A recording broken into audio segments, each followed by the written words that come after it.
একে একে শেষ করেছি সবার দেখা হলো শেষ, দেখতে দেখতে গোল্লায় গেল আমার সোনার বাংলাদেশ। ঠিক না? কেউ দিল না সবাই নিল, আমরা যে কলুর বলো, সারা বছর নেয় না খবর, নির্বাচনে খুব দরদ। কেউ দিল না সবাই নিল, আমরা যে কলুর বলো, সারা বছর নেয় না খবর, নির্বাচনে খুব দরদ। নির্বাচনের আগে নেতা ধরে কত রকম বেশ, দেখতে দেখতে গোল্লায় গেল আমার সোনার বাংলাদেশ। একে একে শেষ করেছি সবার দেখা হইল শেষ, দেখতে দেখতে গোল্লায় গেল আমার সোনার বাংলাদেশ। যাদের হাতে যায় ক্ষমতা দেশ যেন বাপের ভিটা, রাখতে চেয়ার শুরু করে বিদেশিদের পাচাটা। বিদেশিদের কথা মতো চালায় ওরা মোদের দেশ, বিদেশিদের কথা মতো চালায় ওরা নিজের দেশ। দেখতে দেখতে গোল্লায় গেল আমার সোনার বাংলাদেশ। একে একে শেষ করেছি সবার দেখা হইল শেষ, দেখতে দেখতে গোল্লায় গেল আমার সোনার বাংলাদেশ। দেখতে দেখতে গোল্লায় গেল আমার সোনার বাংলাদেশ। আর দেখা নয় এবার শিখা জ্বালিয়ে দাও বিদ্রোহের, চোখের পানির বদলে এবার খুন জড়িয়ে দাও বুকের। আবার জাগো বীর জনতা ফিরে পেতে সেই সে দেশ, আবার জাগো বীর জনতা ফিরে পেতে সেই সে দেশ। দেখতে দেখতে গোল্লায় গেল আমার সোনার বাংলাদেশ, দেখতে দেখতে গোল্লায় গেল আমার সোনার বাংলাদেশ। আল্লাহ আমাদেরকে ইসলামী রাষ্ট্র দান করুন। আমিন। ইনশাআল্লাহ ইনশাআল্লাহ যারা পারি না শিখবো, যারা পারি তারা পড়বো। আল্লাহ পাক আমাদেরকে আমল করার তৌফিক দান করুন। সকলে বলেন আমিন। কষ্ট করে দিনের বয়ান শুনতেছেন তো আল্লাহ আমাদেরকে না দিয়ে কারে দিবে বলেন? ইনশাআল্লাহ আমরা জান্নাতে যাব। বলেন জোরে, বলেন জোরে ইনশাআল্লাহ। কারে দিবে? মানুষ ঘরের ভিতরে বসে কম্বল মুড়িতে টিভি দেখে, আর আমরা এখানে শীতের ভিতরে এসে ওয়াজ শুনতেছি, আল্লাহর কোরআনের কথা শুনতেছি, হাদিসের কথা শুনতেছি। তো জান্নাত আমাদের জন্যই রাখবে ইনশাআল্লাহ। নবী করিম সাল্লাল্লাহু আলাইহি ওয়াসাল্লাম বলেন, কেউ যখন মরবে, আল্লাহ রাসূল বলেন, কেউ যদি আয়াতুল কুরসি পড়ে, মান করা আয়াতুল কুরসি, কেউ যদি আয়াতুল কুরসি পড়ে কখন? বলে 5 ওয়াক্ত নামাজের পরে, ফজরের পরে একবার, যোহরের পরে একবার, আসরের পরে একবার, মাগরিবের পরে একবার, এশার পরে একবার। কয়বার হইল? নবী করিম বলেন, কেউ যদি দৈনন্দিন 5 বার আয়াতুল কুরসি পড়ে, আমার আল্লাহ পাক রব্বুল আলামিনের হাবিব বলে, ওই বান্দাকে মৃত্যু ছাড়া জান্নাতে প্রবেশ করতে কেউ বাধা দিতে পারবে না। জোরে জোরে আবার সুবহানাল্লাহ। মৃত্যু ছাড়া কেউ বাধা দিবে না। তার মানে বুঝেন কত বড় একটা আমল। মৃত্যু ছাড়া কেউ বাধা দিবে না, তার মানে মরতে দেরি জান্নাত পেতে দেরি না। তার মানে কি? মরতে দেরি জান্নাত পাইতে রাসূল বলেন, আল্লাহ নবী সাল্লাল্লাহু আলাইহি ওয়াসাল্লাম বলেন, ইয়ামনাহু মিন দুখুলিল জান্নাতি ইল্লা আইয়ামুত। জমিনের মধ্যে মুখ ছাড়া বান্দাকে কেউ, ওই বান্দাকে জান্নাত পাওয়ার জন্য কেউ বাধা দিতে পারবে না। সুতরাং মরতে দেরি, আল্লাহ জান্নাত পেতে দেরি নাই। হাদিস শরীফে একটা ঘটনা আছে, হযরত আবু হুরায়রা রাদিয়াল্লাহু তাআলা আনহু বিশাল বড় একজন সাহাবী, যে সাহাবীটা সবচেয়ে বেশি হাদিস বর্ণনাকারী সাহাবী। আবু হুরায়রা নাম শুনছেন তো? আবু হুরায়রার নাম সম্ভবত আবু হুরায়রা ছিল না। রাসূল করিম সাল্লাল্লাহু আলাইহি ওয়াসাল্লাম একদিন তাকে ডাকলেন, এ আবু হুরায়রা। বিড়াল নিয়ে নাড়াচাড়া করতেন, খেলাধুলা করতেন, কোলের মধ্যে নিয়ে ঘুরতেন বিলাই একটারে নিয়ে। এই জন্য নবী করিম তাকে মহব্বত করে ডাকছেন, হে বিলাইয়ের বাপ। কিসের বাপ? বিলাইয়ের বাপ। এই নাম হয়ে গেছে বিলাইয়ের বাপ।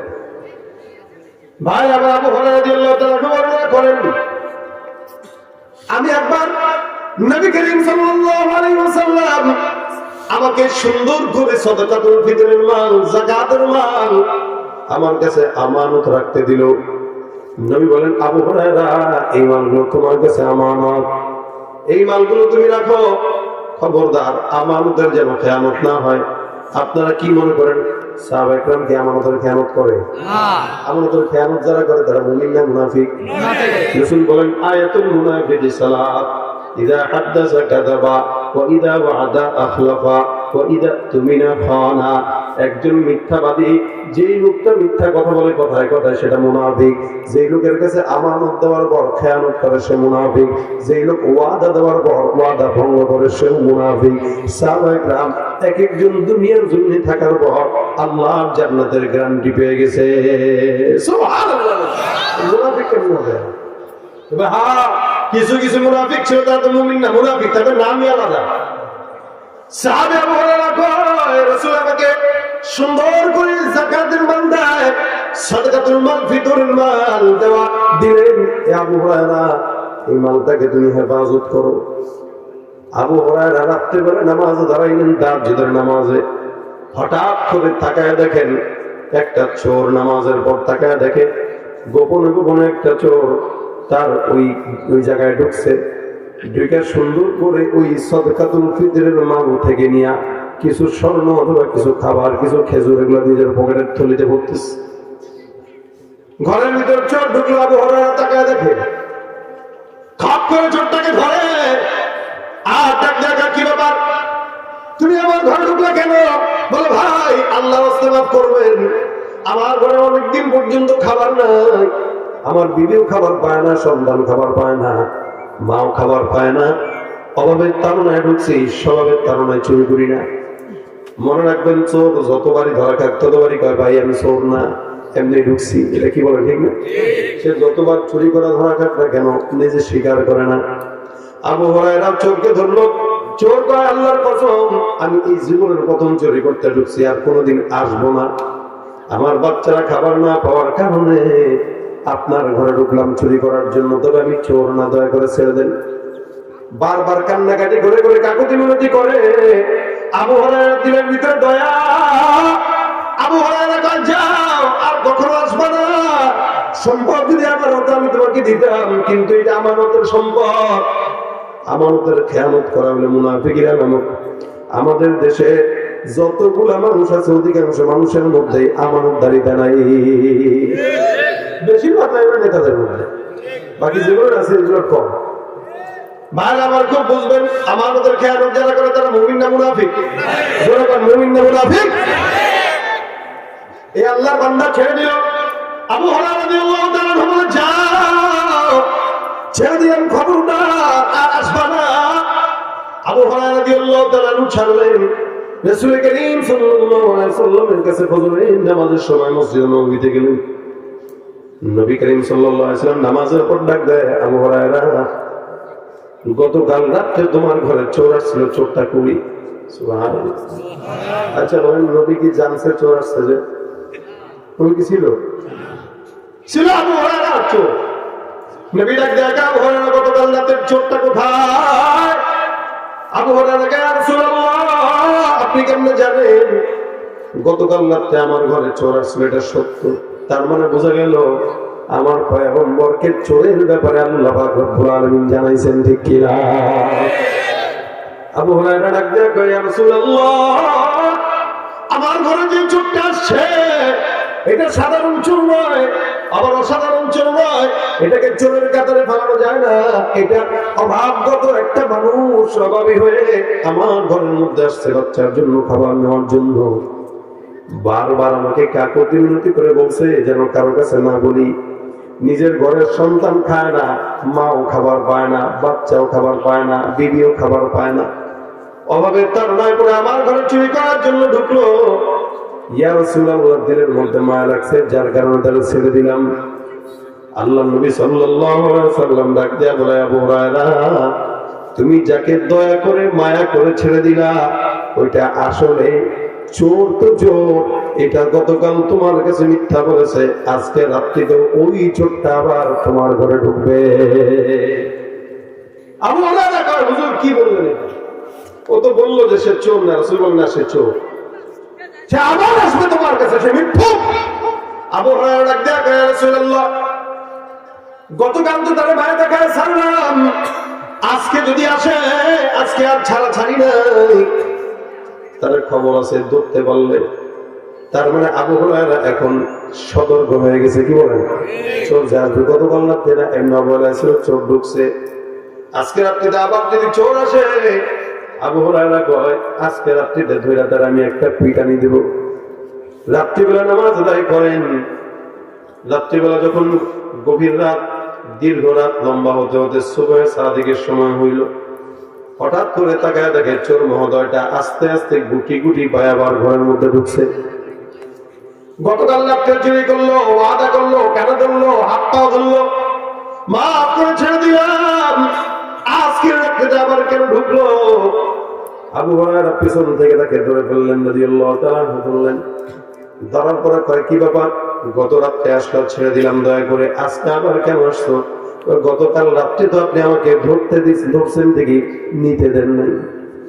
আমি তো মাল নিতে আসছিলাম, আপনি আমার নিতে দেন নাই, আপনি আবার ধরে ফেলছিলেন আমাকে। চিন্তা করলাম আজকে যদি সুযোগ হয়, সন্তানকে এখনো খাওয়াইতে পারি নাই, যার কারণে চুরি করার জন্য আসছি, দয়া করে আল্লাহর রাস্তায় মাফ করেন, কান বললাম, আর জিন্দেগিতে আসবো না। মনে রাখবেন, চোরের নামটা, চোরের অবস্থাটাই এরকম। চোর যখন যতবার চুরি করুক ততবারই মাফ চায়, আর আসবে না ওয়াদা করে। কিন্তু যত হাজারো বার তাকে মাফ করেন না কেন, চোরের কাজ চুরি করা তার স্বভাব পাল্টায় না। ভাইরা আমার, আবু হুরায়রা রাদিয়াল্লাহু তাআলা চোর ধরলেন, বারবার মাফ চায়, ক্ষমা চায়। আবু হুরায়রার দিলের মধ্যে দয়া। আবু হুরায়রা রাদিয়াল্লাহু তাআলা যা যা, মায় লেগে গেছে, ছেড়ে দিলাম, যা ভাগ। আচ্ছা বলেন তো, আপনারা যদি দুইবার দ্বিতীয়বার যদি ঘরের ভিতরে চোর দেখতেন, ছাড়তেন না মারতেন? মারতেন নি শুধু। এই সমাজে যদি খালি একটা পকেট মার ধরা পড়ে, আরে বাপ রে বাপ, কি দেয় ও থোত না ফাটা যায়, কি বলেন ঠিক না? এটা পকেট মার ধরা খাইলে পর্যন্ত মারতে মারতে তার অবস্থা কাহিল করে দেয়। সেখানে আমাদের দেশের কোটি কোটি কোটি কোটি টাকা পাচার করে কিছু কিছু নেতারা বিদেশের মাটিতে দ্বিতীয় বাড়ি করে, তাদেরকে দেখলে 14 বার সালাম দেয়। উচিত ছিল তাদেরকে, এদেশে যদি ইসলামী আইন থাকতো, প্রত্যেকটা চোরের হাত কাটা হয়ে যেত, দ্বিতীয় কোনো চোর চুরি করার সাহস করতো না, ঠিক কিনা বলেন? কিন্তু এদেশে ইসলামী আইন নাই, এই কারণে একের পর এক চোরের সংখ্যা বাড়ে বই কমে না। সমাজ যত সামনের দিকে আগাচ্ছে, চোর বাটপারের সংখ্যা তত বাড়তেছে, ঠিক কিনা যাবে? ওরা হলো দেশের লাগি মহামারীর মতন, ফাইলে কলম ঠেকাইয়া চালায় তারা নির্যাতন। ওরা হলো দেশের লাগি মহামারীর মতন, ফাইলে কলম ঠেকাইয়া চালায় শুধুই নির্যাতন। ঘুষের টাকায় ওদের বুড়ি, ঘুষের টাকায় ওদের বুড়ি, করে যে টান টান, ওরা শিক্ষিত শয়তান, ওরা শিক্ষিত শয়তান। কথা কয় না? শিক্ষার হার বাড়তেছে, কিন্তু শয়তানও বাড়তেছে, কি বলেন? শিক্ষার হারের সাথে চোরও বাড়তেছে, শিক্ষার হারের সাথে বাটপার বাড়তেছে। শিক্ষিত হচ্ছে, মনুষ্যত্ব কমছে। তবে শিক্ষাটা যদি কোরআনের শিক্ষা হইতো, তাহলে মনুষ্যত্ব থাকতো। কথা কয় না? আপনারা কি আমার কথা একমত না? বুঝতেছেন? ঘুমাইতেছেন কেউ? আপনি বলেন আল্লাহু আকবার, আল্লাহু আকবার। তাহলে ছোট চোরের আগে বড় চোর ধরা দরকার, কি বলেন? ছোট চোরের আগে কোন চোর ধরা দরকার? আমাদের জনগণের টাকা চুরি করে ওদেরকে আগে ধরা দরকার। ছোট চোর তো এমনি সোজা হয়ে যাবে, বড় চোর যখন ধরা যাবে। ভাইরা আমার, দেখেন আবু হুরায়রা রাদিয়াল্লাহু তাআলার কথা সত্য, আসতে কইলে হবে না, জোরে বলা লাগে। এই কথা খালি আমার একার দায়িত্ব না, আপনাদেরও দায়িত্ব। নাকি জিহাদ জিহাদ জিহাদ চাই, পুলিশের পিঠা দেখলেন নাই?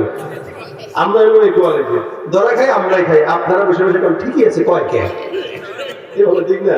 ধরা গেলে ঠিকই আছে, এত সাহস দেখায় কে? জানে না সরকার কেমন? আবার আমরা যখন এখানে বলি হ্যাঁ ঠিকই আছে, এরকম দুই দলেই আছে। এই দুই দলে যারা আছে, এদের একটা দলের নাম আছে, জানেননি আপনারা? কথা বোঝা গেল? এই দলে আর ওই দলে, দুই দলেই আছে।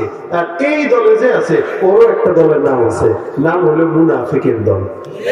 কথা বলে না? কি দল? মুনাফিকের দলে থাকবেন নি? তারপরে থাকবেন আপনাদের। মাশাআল্লাহ, বাচ্চেন খালি হাতগুলা চাদরে ঢুকে রাখছেন, আল্লাহ পাক মুনাফিকি থেকে হেফাজত করে বলেন আমিন। আবু হুরায়রা রাদিয়াল্লাহু তাআলা দ্বিতীয় দিন চোরকে ছেড়ে দিলেন। সকালবেলা ফজরের নামাজের সময় রাসূলের সঙ্গে মসজিদে দেখা। নবী ডাক দেয়া আবু হুরায়রা ওই চোর কই? তার মানে রাসূলকে জানাই দিয়েছেন কে? আল্লাহ। চোরটা বারবার মাফ চাইছে, কইছে আর জীবনও করবে না। দিলের মধ্যে মায়া লেগে গেছে, যার কারণে চিন্তা করলাম ছেড়ে দেই হুজুর, যার কারণে চোরটাকে গতকাল রাত্রেও ছেড়ে দিয়েছে। নবী ডাক দেয়া আবু হুরায়রা আজকে রাত্রেও দেখবা চোরটা আবার সময় মতো ঢুকে যাবে। আবু হুরায়রা কয় হুজুর আজকে যদি ঢুকে ওর একদিন তো আমার একদিন। তার মানে পর কয়দিন? প্রথম 2 দিন মাফ করছি, এটা চেহারার দিকে তাকায় মাফ করছি, আজকে চেহারা দেখা ছাড়া বিরাম দিবে। যার কারণে রশি খুশি নিয়ে প্রস্তুত হওয়ার জন্য গেছে। চোরটা ঢুকবে, ধরবে, বাঁধবে, তারপর রসুলের কাছে নিবে। মহোদয় রাত্রিবেলা আবু হুরায়রা রাদিয়াল্লাহু তাআলা নামাজ কালাম পড়েন, নামাজ পড়তেছেন, ইবাদত করতেছেন, পাহারা দিতেছেন। হঠাৎ করে তাকায় দেখে চোর মহোদয় আস্তে করে ঢুকছে। আবু হুরায়রা রাদিয়াল্লাহু তাআলা সুন্দর করে চোর মহোদয়কে পিছন থেকে ধরে ফেললেন, দুইটা হাতটা সুন্দর করে বাঁধলেন। মাইন্ডা কয় আজকে ঢুকছি বাবু, নবীজির রওজা ছাড়া আজকে কোনো উপায় নাই, নবীজির কাছে আজকে তোরে নিয়ে যাবো। ধরা খেয়ে গেছিস না, চোরের কাছে নিয়ে যাবে। যখন শুনলো চোরের সমস্ত কিছু গরম হয়ে গেছে, কারণ নবীর কাছে নিলে তো হাত কাটা হয়ে যাবে, লুলা হয়ে যাবে। আমাদের দেশের প্রত্যেকটা নেতা কর্মীরা যদি চুরির আইন থাকতো, একটারও হাত থাকতো না, সবগুলা লুলা থাকতো। কথা ঠিক না? যে চুরি করছে হাত থাকতো না। শুধু আমি সবার জন্য বলতেছি এই কথা, কেউ মানুষের জায়গা চুরি করে, নিজের জায়গা আছে আরেকজনের পাশে, ওই আরেকজনের জায়গায় কচা গাছ পিটে রাখে জায়গা দখলের জন্য। কথা বলে সেগুলো কি বলেন? এগুলো কি হিসাব দেওয়া লাগবে না আল্লাহর কাছে? রসুলের কাছে নিবেন, বললেন খবরদার নড়াচড়া করবি না, নবীর কাছে নিয়ে যাব। আজকে ধরা খাওয়া গেল, আজকে আর ছাড়াছাড়ি নাই। গত 2 দিন তোমাকে মাফ করলাম, আজকে আর মাফ করার কোনো সুযোগ নাই। আমার পয়গম্বর বলেছেন 2-3 দিন আসবি। নবীর কথা সত্য, নবী যেটা বলে বুলেটের গুলি মিস হয়, নবীর কথা মিস হয় না। নবী বলছেন তুই আসবি, আসলি আজকে তোকে পয়গম্বরের দরজায় নিয়ে যাব, যা বিচার হয় রাসূল করবেন, চল। সকালবেলা হলে নিয়ে যাব। এবার চোর মহোদয় বেহেশতের সারির মধ্যে পড়ে গেছে। আস্তে আস্তে করে ডাক দেখা আবু হুরায়রা কি মাফ করে দেন, পুরোটা খায় না, অনেক দিন হয়েছে, কোনো খাবার না, পুরান কথা নতুন কথা কথা এগুলো যা বলতেছে এগুলো তো পুরান কথা না, নতুন কিছু আছে এটা কয়, এটা তো এটা চিরা ভিজবে না। এই 2টা কথা বলে এই তো বেটা কত 2 দিন ছাড়া পাইলি। নতুন কোন কথা যদি থাকে বলো। এবার চোর মহোদয় ভাবতেছে নতুন কি করা যায়, কি ডেলিভারি দিবে, নতুন ভাবতেছে। অনেকক্ষণ বসে বসে আবু হুরায়রাকে ডাক দেখে, হ্যাঁ আবু হুরায়রা একটা কথা বাড়ি পাইছি, শুনবানি। বলে কি কর? আমি তোমার কোরআন থেকে একটা আয়াতের আমল শিখাবো, তুমি শিখবা। সুবহানাল্লাহ। কে বলতেছে? আবু হুরায়রা কি করলি তুই? আমি তোমার কোরআনের একটা আয়াতের আমল শিখাবো, তুমি শিখবা। তুই আমার শিখাবি? পাত্তাই দিতেছেন না, আমি চোরের ইমান। ঠিক আছে, একদল আছে না চোরের কি লাগে। আবু হুরায়রা কয় কি চোরের চোরে বলে আমরা আমল শিক্ষা দেবো। তুই আমল করছ না, তুই আমার আমল শিখাবি, তোর ভিতরে আমল নাই। চোর মহোদয় ডাক দেওয়া শুনে আমল শিখতে চান? বলে হ্যাঁ শিখবো তো। তাহলে আমরা ছাড়তে হবে, শর্ত দেন। আবু হুরায়রা এই তোমার আচ্ছা তোর সাহাবী দেখেন, আবু হুরায়রা এমন একজন সাহাবী ছিলেন, যেই সাহাবী মসজিদে নববীর গেটের ভিতরে দিনের পর দিন পড়ে থাকতেন, ক্ষুধার যন্ত্রণায় লাফালাফি করতেন, মানুষ মনে করতো তার মৃগী বেরাম ধরছে।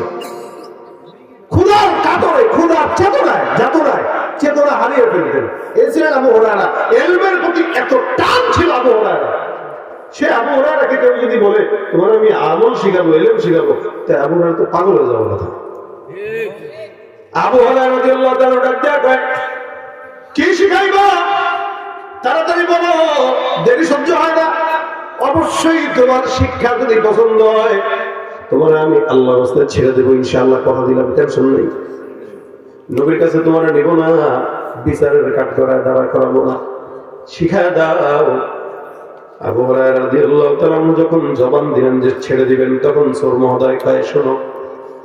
এবার চোর পড়া শুরু করে, বিসমিল্লাহির রহমানির রহিম, আল্লাহু লা ইলাহা ইল্লা হুয়াল হাইয়ুল কাইয়্যুম, লা তাখুযুহু সিনাতুন ওয়ালা নাওম, লাহু মা ফিস সামাওয়াতি ওয়া মা ফিল আরদ, মান যাল্লাযী ইয়াশফা'ু ইনদাহু ইল্লা বিইذনি, ইয়ালামু মা বাইনা আইদিহিম ওয়া মা খালফাহুম, ওয়া লা ইউহীতুনা বিশাইইন মিন ইলমিহি ইল্লা বিমা শাআ, ওয়াসি'a কুরসিয়্যুহুস সামাওয়াতি ওয়াল আরদি ওয়া লা ইয়াউদুহু হিফযুহুমা ওয়া হুয়াল আলিয়্যুল আযীম। পারেন তো?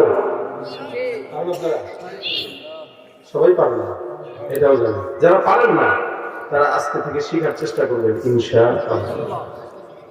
চোর মহোদয় সুন্দর করে শুরু থেকে শেষ পর্যন্ত পড়লো। আবু হুরায়রা কয়, শুনলাম তো, এখন আমল কও। চোর এবার ডাক দিয়া কয়, শোনো আবু হুরায়রা, কোন বান্দা যদি এই আয়াতটা সকালবেলা আর রাত্রেবেলা তেলাওয়াত করে, রাত্রেবেলা ঘুমের আগে তেলাওয়াত করে, আল্লাহ পাক রব্বুল আলামিন ওই বান্দাকে সকল প্রকার জিন্নাত শয়তানের ওয়াসওয়াসা থেকে, জিন্নাতের আক্রমণ থেকে আল্লাহ তাআলা সকাল পর্যন্ত ফেরেশতার মাধ্যমে হেফাজত করবে। আবার সকালবেলা যদি পড়ে, সন্ধ্যা পর্যন্ত আল্লাহ পাক বান্দাকে হেফাজত করবে। মাশাআল্লাহ, ভালো জিনিস শিখলাম তো, এটা তো জানতাম না। চোর কথা ছেড়ে দেন না, শিখছেন তো। আবু হুরায়রা, ঠিক আছে, যা, পাক পাক, আর কোনোদিন আসবি না, রাসূল যদি তোর দেখে রে, হাত শেষ। চোর মহোদয় বিদায় হয়ে গেল। সকালবেলা ফজরের সময় রাসূলের সঙ্গে দেখা। নবী আমার ডাক দিয়ে কয়, হে আবু হুরায়রা, চোর কোথায়? আবু হুরায়রা, হুজুর, ঘটনার মধ্যে ঘটনা। রাত্রেবেলা চোরকে ধরছি, ভাবছি আপনার কাছে নিয়ে আসবো, কিন্তু চোরটা এত চালাক, চোরটা বড় ইমানদার। আমার কাছে আয়াতুল কুরসির আমল শিক্ষা দিয়ে আমার কাছে শর্ত নিচে যেন ছেড়ে দেই। নবী বলেন, চোর কি বললো? আবু হুরায়রা কয়, ইয়া রাসূলুল্লাহ, চোরটা আমার ডাক দিয়া কইছে, কেউ যদি সকালবেলা রাত্রিবেলা আয়াতুল কুরসি তেলাওয়াত করে, আমার আল্লাহ সকল প্রকার জিন্নাতের আক্রমণ থেকে বান্দাকে হেফাজত করবে। নবী ডাক দিয়া কয়, ইন্নাহু ক্বাদ সাদাকাকা ওয়া হুয়া কাযূব। হে আবু হুরায়রা, এই চোরটা তোমাকে যা বললো সব সত্য বললো। সুবহানাল্লাহ। তাহলে চোরের সত্যতার সাক্ষী দিচ্ছেন কে? রাসূল সাল্লাল্লাহু আলাইহি ওয়াসাল্লাম। কে দিচ্ছেন? রাসূল বলতেছেন, আবু হুরায়রা, চোর যা বললো, কি বললো? সত্য বললো। তবে ফাহুয়া কাযূব, সে আসলে সত্যবাদী নয়, সে হলো মিথ্যাবাদী। মিথ্যাবাদী বান্দা কি বলছে? সত্য কথা বলছে। মানে মিথ্যাবাদী একজন লোক যার কখনো সত্য বলার কোন অভ্যাস নেই, এমন একজন লোক কি বললো? সত্য বললো। মিথ্যাবাদী লোক সত্য বলছে। রাসূল বলতেছেন, ইন্নাহু ক্বাদ সাদাকাকা ওয়া হুয়া কাযূব, নিশ্চয়ই সে তোমাকে সত্য বলেছে, কিন্তু সে আসলে সত্যবাদী। সে কি? মিথ্যাবাদী। সে কি? এবার বড় কথা, আপনি কি তাকে চিনেন? আপনি যেমনি বলতেছেন, প্রথমে বললেন আসবে, আবারও বললেন আসবে, সে আসলো, এখন বলতেছেন সে মিথ্যাবাদী কিন্তু সত্য বলছে। নবী, আপনি কি চিনেন? নবী বলেন, অবশ্যই চিনি। যাকা শাইতান, ওটা হলো ইবলিস, শয়তান। কে? ইবলিস। হায় হায়, তার মানে এতক্ষণ ইলম শিখলাম কার কাছ থেকে? কথা কয় না, ইবলিসের কাছে। আচ্ছা, ইবলিসের কাছে শয়তান এলেম, শয়তানের কাছে এলেম শিখলেও এলেমটা দামি ছিল, কারণ সত্যায়ন করছেন কে? রাসূল কারীম সাল্লাল্লাহু আলাইহি ওয়াসাল্লাম। আমাদের ঘরের ভিতরে সন্তানদেরকে জিন্নাত সমস্যা করে, রাত্রিবেলা ঘুমায়, ঘুমের মধ্যে আটকা দিয়ে লাফ দিয়ে উঠে যায়, বাচ্চাটাকে কোলের মধ্যে নিয়ে বাবা খালি দৌড়ায় আর কারে ফোন দেবেন, কোন জোরে ফোন দেবেন, হুজুরে ফোন দেওয়া দরকার নেই। আয়াতুল কুরসি তেলাওয়াত করে বাচ্চার গায়ের ভিতরে ফু দেন, আয়াতুল কুরসি তেলাওয়াত করে নাতির গায়ে ফু দেন। যদি ঘুমের মধ্যে স্বপ্ন দেখে ভয় পায়, ইনশাআল্লাহ সারা রাত আল্লাহ বান্দাকে হেফাজত করবে। শুধু তাই না, নিজের সম্পদকে যদি রক্ষা করতে চান, সম্পদকে যদি রক্ষা করতে একটা ছোট্ট ঘটনা বলে শেষের দিকে যাচ্ছি। দেখেন, উনি একবার ওনার একটা বাগানে গেছেন, হযরত উবাই ইবনে কাব উনি একটা বাগানে গেছেন। বাগানে যাওয়ার পর দেখে ওনার বাগান থেকে ফলমূল চুরি করার জন্য একটা ছেলে তৈরি হইতেছে, যুবক। হযরত উবাই ইবনে কাব তাকে হাতটা ধরে বলছেন, এই ধরে বলতেছে, এই তুমি কে? কে তুমি? তুমি কি মানুষ না অন্য কোনো প্রাণী? উবাই ইবনে কাব যখন এই কথা বললেন, ওই লোক বলতেছে, আমি আল্লাহর রাস্তায় মাফ করে দেন, আমি মানুষ না, আমি জিন্নাত। কি? জিন্নাত। উবাই ইবনে কাব বলে, দেখি তোর হাত, দেখি হাতটা দেখা। তো ওই যুবকটা হাত দিয়ে দিছে, তাকায় দেখে হাতের ভিতরে পশুর মতো পশম। তো উবাই ইবনে কাব বলতেছে, তুমি শয়তান জিন এখানে আসছো কেন? তো জিন বলতেছে, আসছি তোমার সম্পদের বরকত নষ্ট করার জন্য। কি? বরকত নষ্ট করার। আমাদের ফসল হয়, বরকত নষ্ট হয় না? এই শয়তান বরকত নষ্ট করে। এখন উবাই ইবনে কাব তাকে বলতেছেন, যেহেতু ধরতে পারছি তোমার ছাড়া ছাড়ি নাই, তবে একটা কথা তুমি আমাকে শিখাও তো। এই যে তুমি আমার সম্পদ নষ্ট করতে আসলা, বলো তোমাদের হাত থেকে বাঁচার উপায় কি? বলো কোন দোয়া পড়লে তোমাদের হাত থেকে বাঁচতে পারবো, সম্পদ বাঁচবে, সন্তান বাঁচবে, আমরা বাঁচবো, একটু শিখাও। শয়তান তখন বলতেছে, শোনো উবাই ইবনে কাব, আয়াতুল কুরসি পড়বা সব সময়, আল্লাহ আমাদের নষ্টতা থেকে তোমাদেরকে বাঁচাবে। সুবহানাল্লাহ। আচ্ছা বলেন, মানুষ যখন তার দুর্বলতা প্রকাশ করে তখন সে বিপদে পড়ে, তাই না? আমি যদি বলি যে আমার একটা দুর্বলতা, আমি বিপদে পড়বো, আপনি সুযোগ পাবেন। কেউ তার দুর্বলতা বলতে চায় না, কিন্তু বিপদে পড়লে কিন্তু বলে। শয়তান কিন্তু বিপদে পড়েই তার দুর্বল জায়গাটা বলছে, তার মানে এটাই সত্য।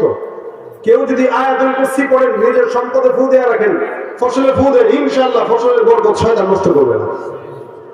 পাশাপাশি রাসূল কারীম সাল্লাল্লাহু আলাইহি ওয়াসাল্লাম বলছেনই, কেউ যদি 5 ওয়াক্ত নামাজের পরে একবার করে 5 বার পড়ে, আল্লাহ পাক তাকে সারা দিন এই 5 বার আয়াতুল কুরসি তেলাওয়াত করার কারণে যদি সে মারা যায়, তো আল্লাহ পাক সাথে সাথে তাকে জান্নাত দান করবেন। সুবহানাল্লাহ।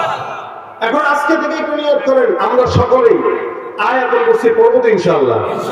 ইনশাআল্লাহ। এটা শিখবেন, না পারলে শিখবেন, না পারলে শিখবেন, শিখবেন এবং পড়বেন। অন্তত 5 ওয়াক্ত নামাজের পর একবার করে পড়বেন। সম্পদ কোন জায়গায় জমা রাখতেছেন সেখানে করে ফু দিয়ে দিবেন, ইনশাআল্লাহ সম্পদের হেফাজত করবেন আল্লাহ নিজে। বিশ্বাস আছে? আল্লাহ আমাদেরকে আমল করার তৌফিক দান করুন। মাদ্রাসার জন্য আপনাদের সর্বশেষ সম্পদের হেফাজতের জন্য হইলেও কিছু সদকা করবেন, কারণ সাদাকাতু তারুদ্দুল বালা, এটা বালা মুসিবত দূর করে। যদিও লোক সমাগম আজকে শীতের কারণে এই অবস্থা, এই শীতের ভিতরে আসলেই কষ্ট আসা, আসলেই কষ্ট, অনেক কষ্ট। এরপরে বাসায় যেতে হবে, যে কুয়াশা। এরকম কেউ যদি থাকেন, আজকের মাহফিল শেষ পর্যায়ে এসে একটু মাদ্রাসাটার জন্য 1000 টাকা করে দিবেন।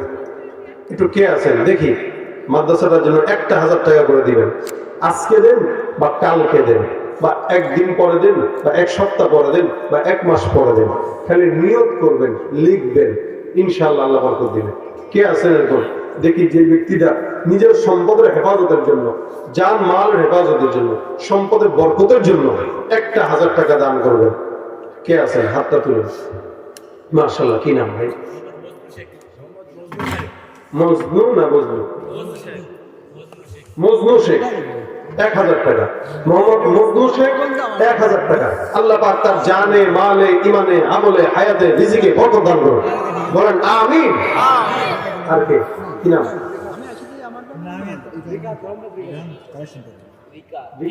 রিকাব সাহেব 1000 টাকা। আল্লাহ কবুল করুন।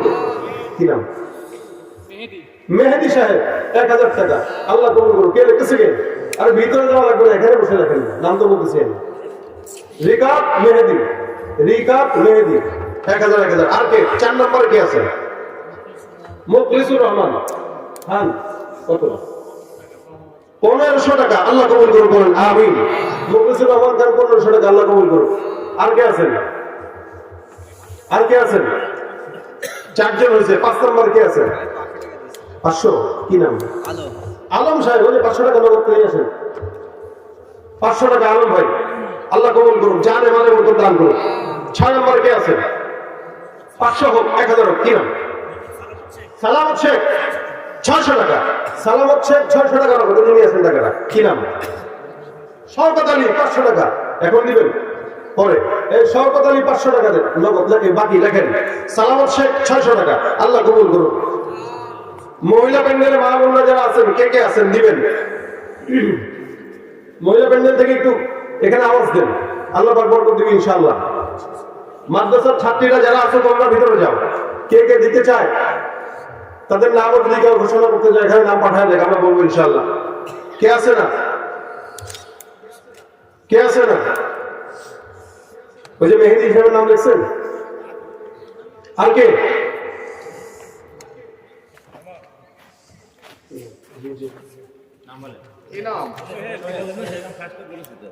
ওই যে বজরুল শেখ নগদ দিবেন, দেন বজরুল শেখ নগদ দিছেন। আচ্ছা, ওই যে পিছনে কি নাম? সোহেল। সোহেল সাহেব কত? 3000। হ্যাঁ, মাশাআল্লাহ, নারায়ে তাকবীর।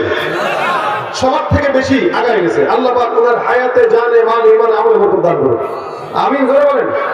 3000 টাকা, আলহামদুলিল্লাহ। এখন কি এখনই নগদ দিয়ে দিচ্ছে, আলহামদুলিল্লাহ। আর কে আছেন? কি নাম? কামরুজ্জামান ভাই। কত? 1000 টাকা। কামরুজ্জামান ভাই 1000 টাকা। লিখতে পারতেছে তো সময় মতো, নাকি মিস হচ্ছে আবার? কামরুজ্জামান ভাই 1000 টাকা। আল্লাহ পাক জানে মালে ঈমানে আমলে হায়াতে রিজিকে সুস্থতায় বারাকাত দান করুন, জোরে বলেন আমিন। আমি মুসাফির দোয়া করতেছি, ইনশাআল্লাহ আল্লাহ দোয়া কবুল করবেন। আর কে আছেন? আর কে আছেন? আর কেউ আছেন?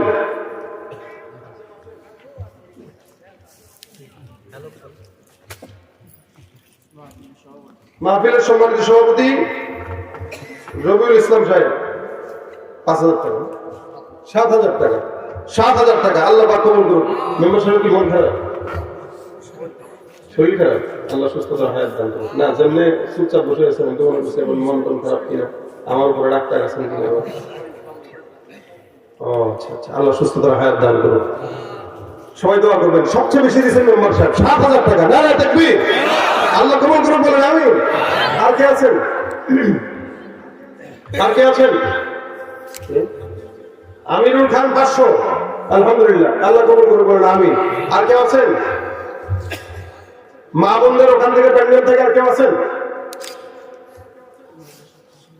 মহিলা স্বেচ্ছাসেবিকা আছে, ওনাদের কাছে যার যতটুকু দরকার নগদ একটু দিয়ে দেন। আর এখানে স্বেচ্ছাসেবকরা একটু ভিতরে ঢুকে যান। 100 টাকা করে একটা নোট দিন ইনশাআল্লাহ। সবাই একটা অন্তত 100 টাকার একটা নোট দিবেন।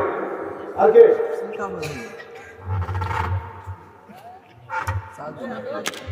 ভাই 1000 টাকা করে থাকলে কেউ বাবার একটা নামটা লেখান। 1000 টাকা করে আজকে না দেন, 2 দিন পরে দেন, 100 টাকা পরে দেন, ইনশাআল্লাহ আল্লাহ বরকত দিবেন।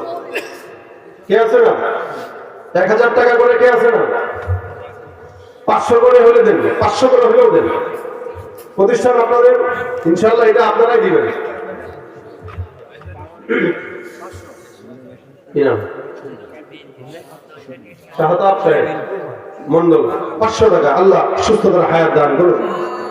আর কে আছে? 100 টাকার করে একটা নোট, ওই যে যুবকরা ভিতরে চলে যাচ্ছে,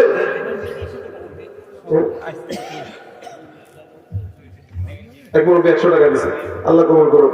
যাদের টাকা এখানে আসতেছে আল্লাহ পাক সকলের জানে মালে বরকত দান করুক, সুস্থতায় বরকত দান করুক, আল্লাহ পাক সম্পদে বরকত দান করুক।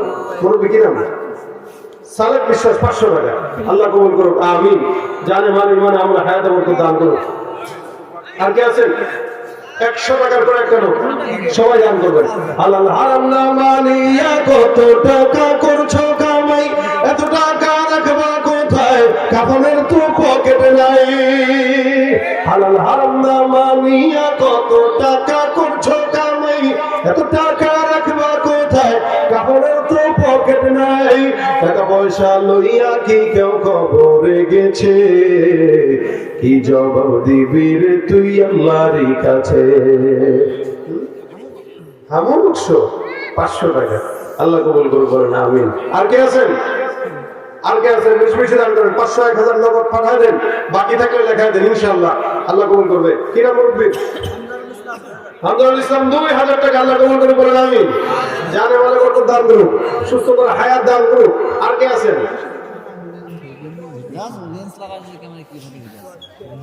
আমার ছোট মামা মিজানুর রহমান সাহেব ওনার মা বাবার নামে 1000 করে 2000 টাকা দান করছেন। আলহামদুলিল্লাহ বলেন, আল্লাহ কবুল করে বলেন আমিন।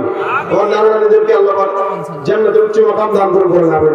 ওনার মা বাবা মানে আমার নানা নানি, তার মানে চিনছেন তো, আমার মামা, ছোট মামা আব্দুল লতিফ খান সাহেব হুজুর আমার মামা।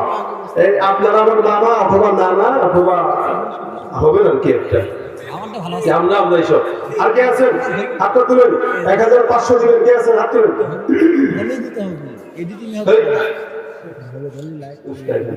শীতের ভিতরে সুর বেরো না, একা গজল হবে।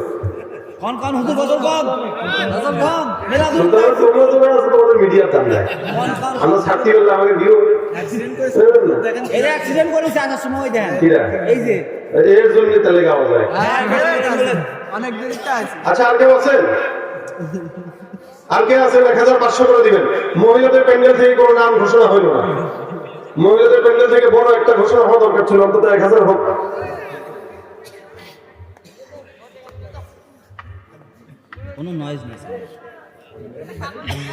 আল্লাহ পাক আমাদের সকলকে মাহফিলের দান যারা করছে তাদেরকে আল্লাহ কবুল করুক।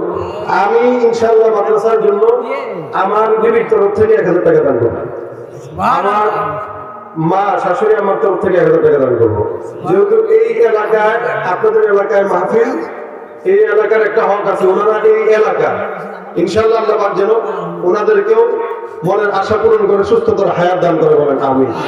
আর কেউ যদি থাকেন, আর কে আছেন? আর কে আছেন? শেষমেশ কেউ আছে না? খালাস? হ্যাঁ, আপনারা বললে অনেকে দিবেন। যারা দেওয়ার আছেন আজকে না দেন, এক সপ্তাহ পরে দেন, 1 মাস পরে দেন, নামটা লেখা নেন, ইনশাআল্লাহ আল্লাহ কবুল করবে। বাস যতটুকু হয়েছে আলহামদুলিল্লাহ। আগামীকাল আবার হবে ইনশাআল্লাহ। আগামীকাল আসার সময় আরো 2-4 জন করে নিয়ে আসবেন, যতই শিখ হোক। ভাই শীতের ভিতরে বসলেও আল্লাহ পাক এই সময়টুকুতে ইনশাআল্লাহ বরকত দিবে। আল্লাহ পাক আমাদের সকলের কাজ, সকলের দোয়া, সকলের এই সওয়াব রাসূল সাল্লাল্লাহু আলাইহি ওয়াসাল্লামের রওজায় পৌঁছায় দেয়। কি নাম রে বাবা? ফাহাদ। 500 টাকা। আল্লাহ পাক ফাহাদকে সুস্থতার হায়াত দেয়। আমিন। এই বাচ্চাটাকে আল্লাহ পাক ঈমানের হায়াত দেয়। বলেন আমিন। আমিন। যারা দান করছেন, যারা করতে পারেন না, সকলকে করার তৌফিক দান করুন। মাদ্রাসার হাজতটা আল্লাহ পাক যেন পূরণ করে, এবং এই মাদ্রাসা আপনারা আপনাদের সন্তানদেরকে দিবেন ইনশাআল্লাহ। মাদ্রাসাকে সহযোগিতা, টাকার চাইতে বেশি সহযোগিতা হলো সন্তান দিয়ে। বেশি বেশি সন্তানদেরকে এখানে দিবেন, দ্বীনি শিক্ষা শিক্ষিত করবেন ইনশাআল্লাহ। চোর হবে না, বাটপার হবে না, ধান্দাবাজ হবে না, চান্দাবাজ হবে না। ঠিক না? ঠিক না? আল্লাহ পাক আমাদের বাচ্চাদেরকে যেন নেককার বানায় বলেন আমিন।